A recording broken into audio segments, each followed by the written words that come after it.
Welcome to the Deep Dive.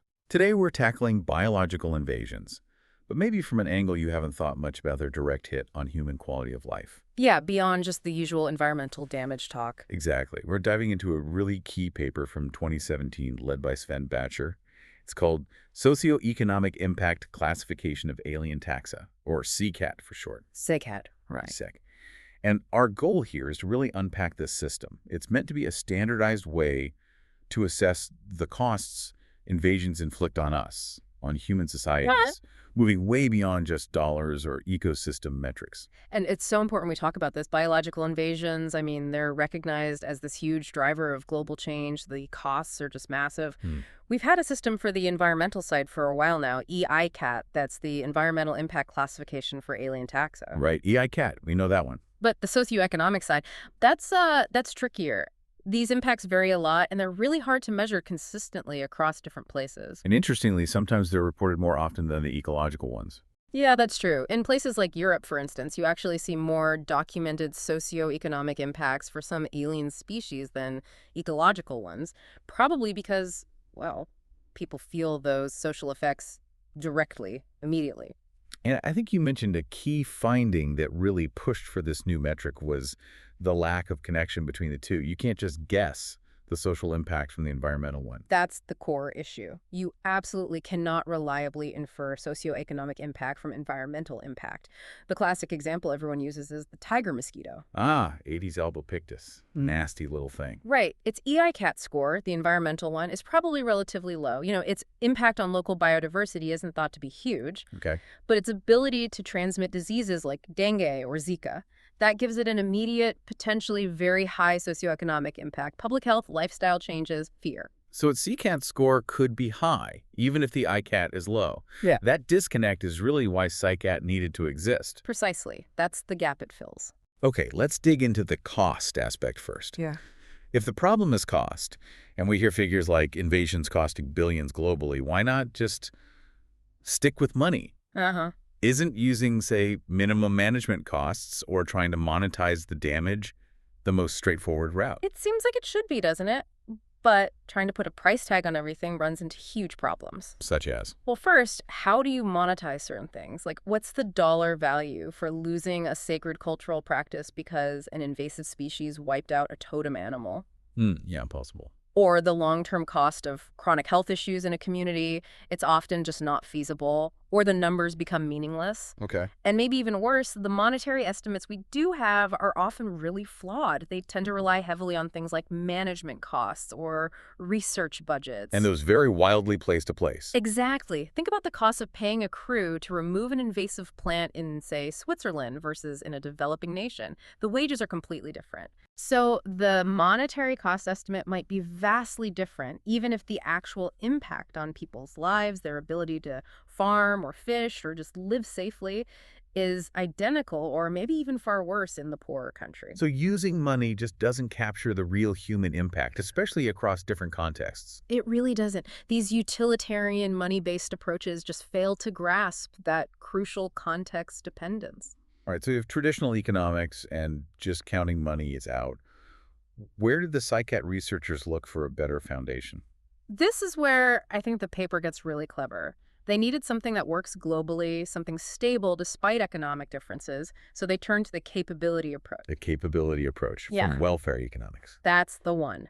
Think Amartya Sen, the ideas behind the UN Human Development Index. It's got that kind of intellectual heritage. Wow. Okay, so assessing harm from invasive species, using concepts from welfare economics, that's a completely different lens. It is. So instead of asking, how much money did this cost, it's asking something more like, what abilities did people lose? What freedoms were restricted? You've got it. It shifts the focus from just wealth or material assets to what people are actually able to do and able to be. Okay. The SEICAT framework explicitly looks at how alien taxa affect key parts of human well-being. Things like personal security, material assets, of course, but also non-material ones, health, and crucially, social, spiritual, and cultural relations. And underlying all that is the idea of freedom of choice and action. Exactly. That's the ultimate measure. But to make it practical, to classify species, they needed a single common metric that wasn't money but could capture changes across all those areas. health, culture, assets. And that metric is? Changes in people's realized activity. Realized activities. Okay, what does that mean in practice? An activity is basically any human endeavor. Yeah. It could be agriculture, fishing, hunting, forestry, recreation like hiking or swimming, tourism, even things like engaging in property deals or just moving around freely. So the metric is whether people can still do the things they normally do or if the invasion changes that. Yes. Does the invasion make an activity harder, less efficient? Or does it actually reduce the number of people doing it or even make it disappear altogether? That's the core metric. That feels much more grounded in actual human experience, and you can see how that would be comparable globally, regardless of local currency values. Precisely. It bypasses all those issues with monetization and exchange rates. So we have this concept, changes in realized activities. How did the researchers turn that into the specific classification levels? SEICAT uses ranked levels, right? A bit like AICAT or the IUCN Red List categories. Yes, exactly. It uses 5 sequential impact levels. And they're designed quite carefully, so each step up generally reflects an increase in the order of magnitude of the impact, and often involves a change affecting a broader level of social organization. Okay, walk us through them. So the lowest level is minimal concern, MC. Pretty simple. No negative impacts have been reported despite people actually looking for them, despite relevant studies. Right, nothing found. Then you have minor, MN. Here, there are negative effects on people's well-being, maybe some income loss, maybe some health issues, maybe it's just harder to get to resources, but, and this is key, there's no change in the activity's size.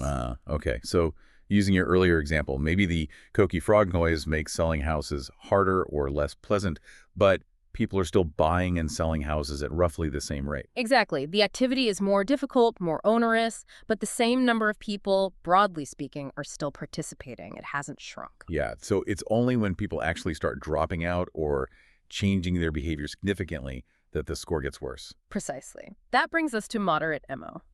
This is the first level where the negative impacts actually lead to changes in the activity size. Fewer people are doing it. Examples. Maybe farmers partially abandon a traditional crop because an invasive pest makes it too difficult and they switch to something less preferred. Yeah. Or fewer tourists visit an area because an invasive seaweed fouls the beaches. The activity still exists there, but it's reduced. Okay, fewer people participating. What's next? The next jump is pretty significant. Major, MR. This means the local disappearance of an activity.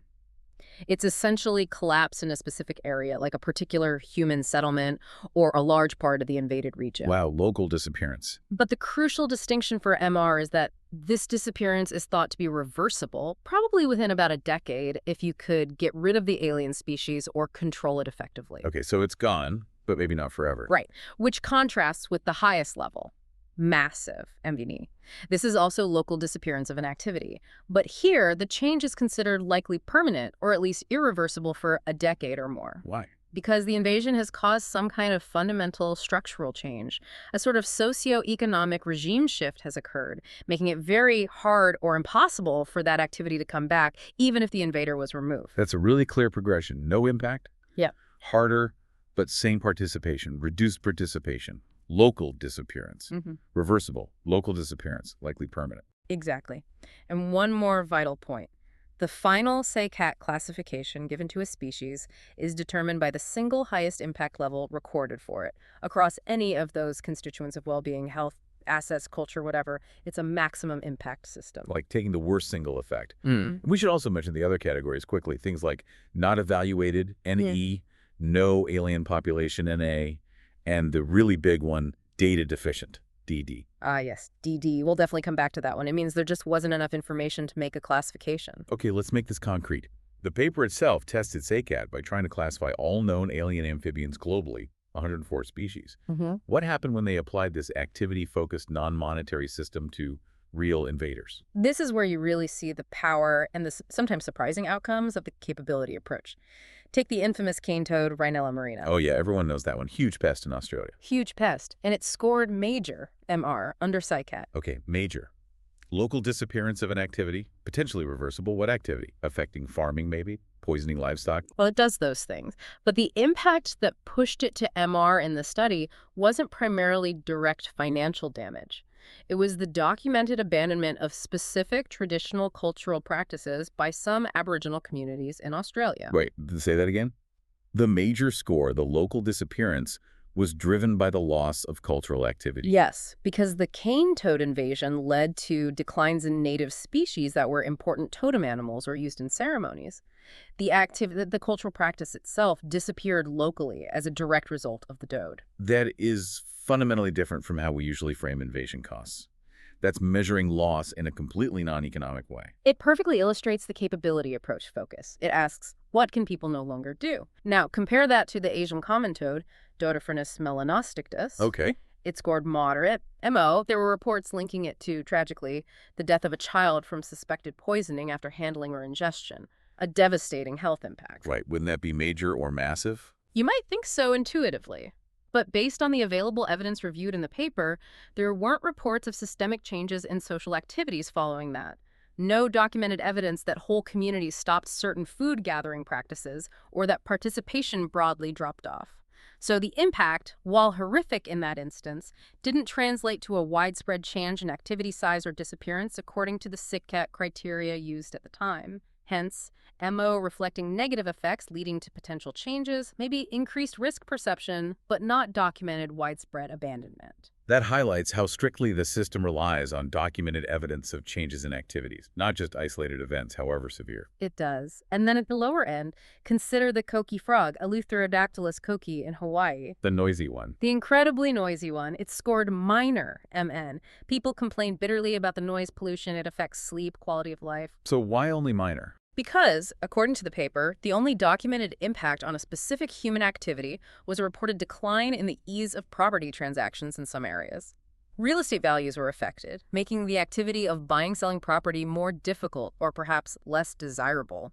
But the activity itself, trading property, didn't decrease in size overall. It just became more of a hassle. Apparently so, based on the evidence they cited. So it fit the MN definition. Negative effects, but no change in activity size. These examples really clarify the different levels and the focus on actions.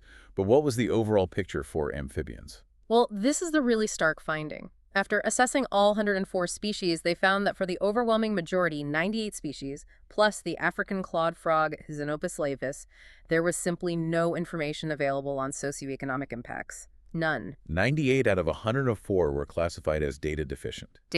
That's right, data deficient. Wow, that's not just a finding, that's almost an accusation about where our research focus has been.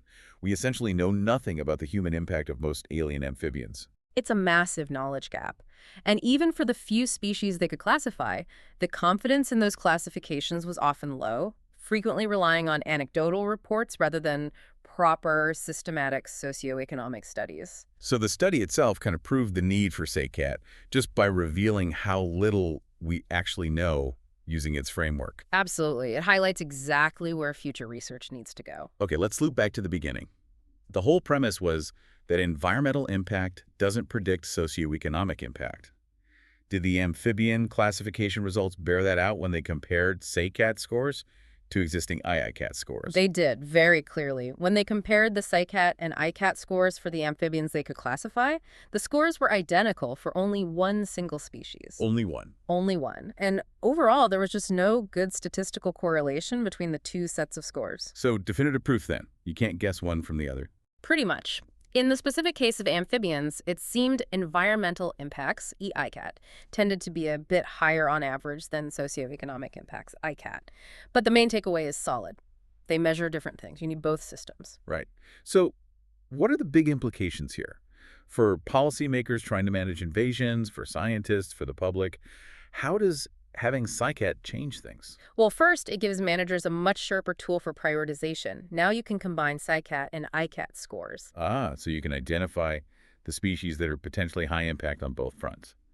The double whammy invaders. Exactly. Which is crucial for allocating limited resources, especially under things like the EU regulation on invasive alien species, which requires risk assessments.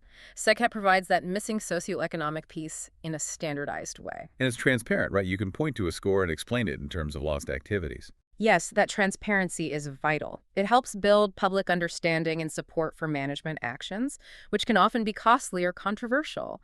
Instead of just saying, it's bad, you can say, it's causing the local collapse of this specific fishery, or it's making this traditional practice impossible. That resonates more. And the huge number of DED species that points researchers directly at the biggest knowledge gaps. Absolutely. It basically creates a research agenda.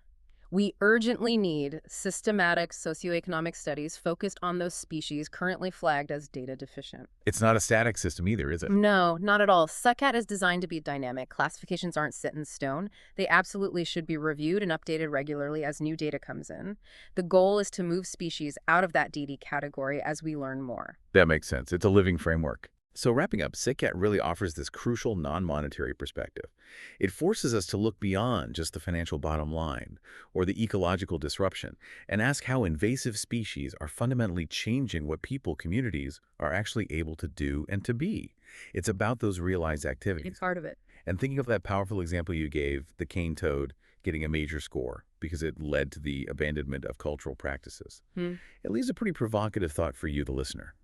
Given how many species are still data deficient, what other profound non-monetary impacts, maybe deeply cultural, maybe social, maybe related to health or security in ways we haven't measured, might we be completely missing for the invasive species in your own backyard? The true cost, it seems, runs much deeper than we often assume.